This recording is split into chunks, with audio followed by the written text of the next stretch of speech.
bună. Deci, azi o să fac o parte dintr-un loc de joacă care este un topogan. Și sper să fie super distractiv să-l fac.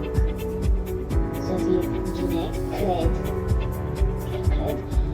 Și acum o să dau share screen.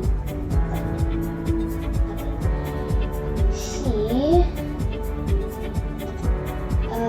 acum pun cilindru, am copiat, l-am mișorat, acum copiez mai multe, le-am mișorat pe toate, acum le selectez, le fac align, le dau align, acum le fac să fie aceeași distanță la trepte, pentru că astea sunt trepte. Și asta, și acum am pus baza pe care tu mergi. Acum am selectat baza din nou, pentru că am selectat. Am făcut-o să fie mai joasă și am ridicat-o și am grupat-o cu cilindrul de cel mai mare. După aia am schimbat culoarele la toate. Acum eu o să pun niște margini ca să fac o cameruță care trebuie să intre pe sub topoganul. Și acum am copiat și o să o ridic ca să fac ca un fel de balustradă ca să nu cadă copiii mici. Acum am luat un bending pipe, îl fac ca să fie topogan. Acum găsesc cum trebuie să fie bine, ca să poată să fie topogan. Trebuie să mă schimb acolo un pic, așa. Trebuie să fac eu. Așa, trebuie să întorc.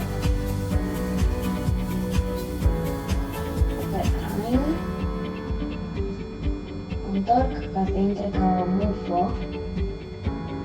într-un fel, ca o mufă.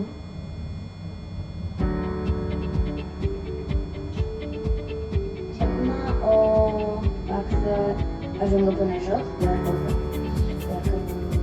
nu este.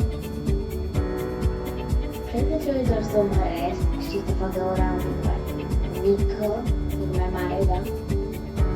Și o să schimb culoarea la partea de jos a topoganului, o selectez, acum o măresc, văd că nu e bine, nu este mare, dacă ajunge în sub și înseamnă că o să plutească în fel.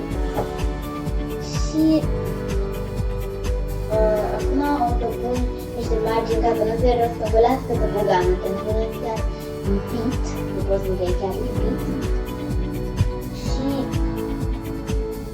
asta se întâmplă când copiii vin și se dau pe topogan și topoganul pur și simplu să se răstăgălească dacă nu vin. Asta se întâmplă. Și noi nu vrem să se întâmple asta, deci trebuie să avem într-un fel grijă de topogan dacă nu are chestia asta. Și pun un cub ca să țină mai mult și ca să nu cadă copii și să nu se zgârie în marginile acelea ascuțite. Și să nu se poată cătăra acolo și să cadă. Pentru că nu vrea să nu amendă. Nimeni nu vrea.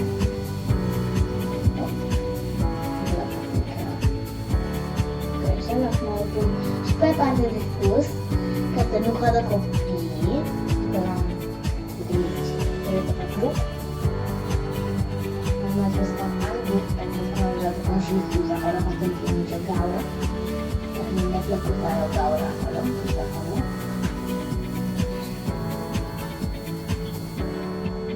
Și acum o ridic, pentru că am făcut copy-paste.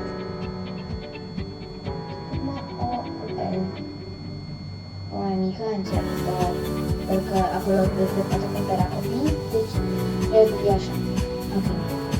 Și acum verific că nu fie nicio greșeală. Și acum vă arăt. Ok, știu.